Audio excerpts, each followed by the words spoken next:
you're an online coach and you're consistently booking at least 5 to 10 sales calls on your calendar every single month. The problem is you're getting on these calls and you're hearing things like, I need to think about it. Let me chat with my significant other. And probably the biggest one, I can't afford it. What people are saying when they tell you I can't afford it is actually your program's not worth it. The I can't afford it objection is by far the biggest slap in the face, because at the end of the day, these people can't afford it. Like, gun to your head, gun to your family's head, would you come up with a 2K, 5K, 20K to join my program? Of course they would. They just don't see the value in your program like they see the value in their own life or their significant other's life. That's a very dramatic example. If you wanted to flip it to a positive, you could say, hey, for 5K or whatever the price of your program is, I will give you this brand new Lamborghini. It's a $300,000 car, and I'll give it to you in the next 24 hours if you can come up with 5K. Are they going to come up with the money? Of course they are. Even if they don't have it, they'll get a credit card, they'll borrow it, they'll rob it, they'll steal it. Like, they will do whatever they have to do to come up with that 5K, because the value of the Lamborghini far exceeds the price that you're selling it for.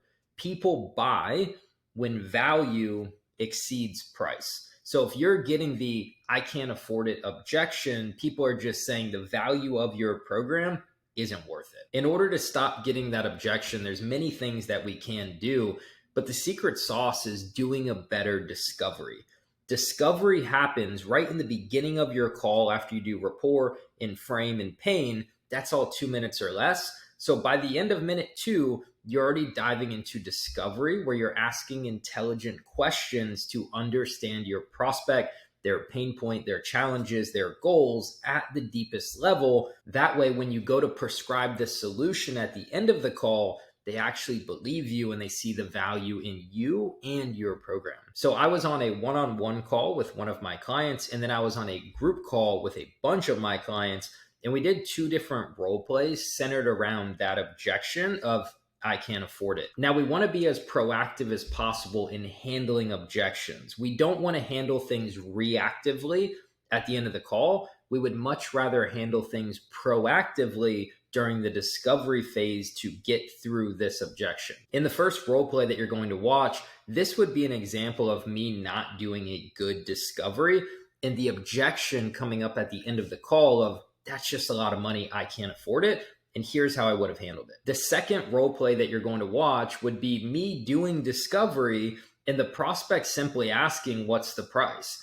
My belief in sales and just life in general, if somebody asks you a direct question, you should probably just give them a direct answer. He says, what's the price? And you're going to hear without hesitation, I dropped the price. And then the objection comes up right there during discovery. I haven't pitched the product, the program. They don't know what they're getting for that price, but they're already throwing out objections to that number. So it's best to proactively handle that right then and there during discovery. So grab a pen and paper, sit back, enjoy these 2 role plays, and comment down below what you learned.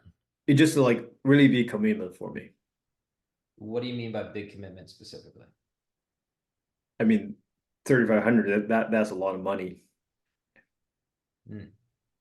Compared to what though? I mean, I've been to PT, Cairo. I only got to pay a copay. What did you spend PT and the copay and all that total? Was it a couple $100? Yeah, a couple $100. But you also said that didn't work out for you, right? Yeah. Like, you went to PT in Cairo for 5 years and you said the pain didn't change and nothing helped. So although over the past 5 years, you've only spent a couple $100, you've also spent hundreds of hours of your time driving to PT, driving home, driving to the Cairo, driving home, sitting in the lobby, filling out paperwork, waiting your turn, seeing the doctor. You've spent hundreds of hours over the past 5 years. You might not have spent a lot of money, but you sure as hell spent a lot of time. And in my opinion, time is far more valuable than money.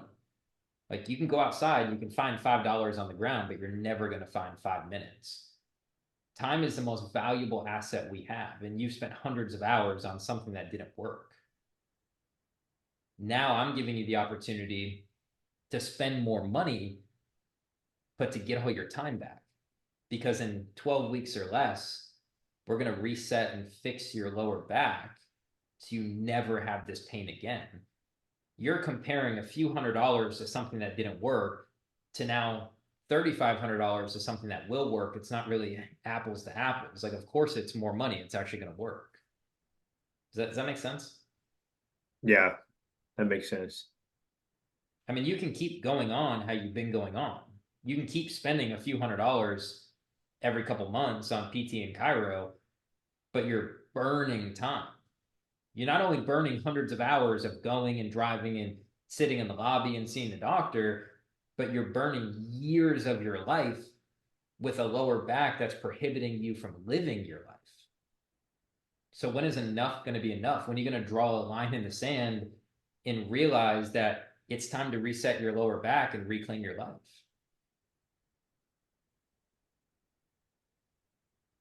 Yeah, man.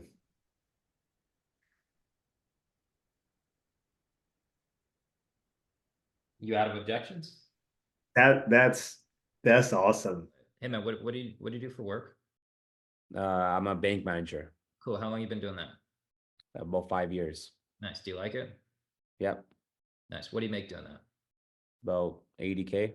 Is that 80K just for you, or do you support wife, I got kids? 2 kids. I got 2 kids and mortgage. Great. Any significant other that helps with the mortgage and the kids, or just you? And just my wife works part-time. Cool. So the 80K a year, that's obviously your gross. What do you think you're net now after you pay all the bills, all the expenses every month? I'm pretty stretched, pretty thin right now. Even I'm paycheck to paycheck still. Man, that's tough. You gotta do some renovations and all that. So it's a tough time. Yeah. Has it been a tough time for the past 5 years? We've been surviving. Not thriving. No. Yeah, that's tough. You thought about changing careers, doing something different, getting paid more money? I mean, more money is great, but I don't know.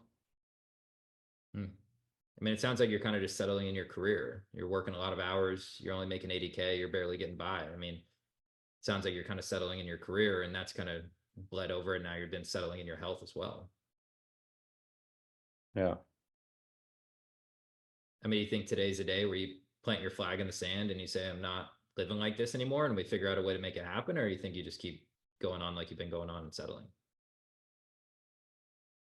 I mean, how much does your program even cost? 3K? 3K. It's more than I thought. But I understand where you're coming from. I get it. It's more than you thought compared to what, though? Like for myself, I have like maybe $1,000 that I can even invest in the whole program, like right now. Yeah. But realistically, you're God's highest form of creation. You could come up with more money. Gun to your wife's head, gun to your kid's head. You could come up with more money if you had to, right? Yeah, no, I get what you're saying with that. I can come with more money. It is something I think if I can commit to right now. Yeah. And what worries me is over the past 5 years, you've settled in your career, you've settled in your health. You and your wife barely have sex anymore because you're not confident in your own skin.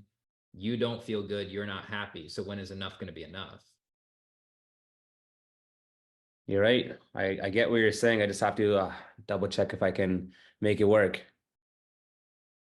Well, we can make it work. Gun to your wife's head, you'll make it work, right? You're not going to be like, oh, let me go figure out how to come up with the money so she doesn't die. You're going to come up with the money. It's not a question of can we make it work? It's a question of do you want to make it work? If you want to make it work, I will help you make it work. If you want to keep settling and doing what you're doing, keep doing that. That's cool too. This is like the point where people say to me, all right, I get it 100%. Let me just give me one day to think about it. And then they want to get up the call because they get too uncomfortable at that point, you know? Yeah, so role play that. Role play that with me. Okay, so I'll role play it. Yeah, I know 100% get where you're coming from, Austin. Like, I get it. And this is something I need to do. I just need to know if I can. I have a lot of stuff going on right now. I don't even know if I can even commit to this right now. So let me just think about it. How about that? Give me to the end of the weekend. That's all I need. Okay. Are you open to some feedback? Yeah. Okay. Your brain, Arsh, is designed to keep you safe, not happy. Okay. I've been doing this a long time. I've helped hundreds and hundreds of men lose weight and get the body of their dreams. reclaim their marriage, their health, their happiness, their confidence, etc. I can help you do the same, but your brain is designed to keep you safe, not happy. So when we get off this call, your brain is thinking safety, and safety is what you've been doing for the past 5 years, and look what it's got you. Not much. So if we get off this call, your brain is going to say, save the 3K, save the 3K, save the 3K. And I don't get the opportunity to help you and change your life. Your brain is not going to make you happy. It's going to keep you safe. And safety is hoarding the money. Happiness is making an uncomfortable investment that's going to probably stretch you pretty thin, but you're going to finally be able to live the life and have the confidence that you've always wanted. So if you want to go think about it for a couple of days, I'll just mark you down to never hear from you again, because I've been doing this a long time. And that kind of sucks. It's going to be difficult for me to sleep at night knowing I've just left you in this really shitty situation when I know for a fact I can help you. But if that's what you want to do, all you, man. If you want to stay safe, all you. When you're ready to plant your flag in the sand, when you're sick and tired of being sick and tired, you let me know. Thank you. I appreciate it. I really like you. I really respect it, but I'm going to have to think about it. I appreciate that. Great. I really like your program. I think it's going to work, but I will let you know. I will run into you on the street a day from now, a week from now, a year from now, and nothing will have changed. And that hurts my heart, but it is what it is.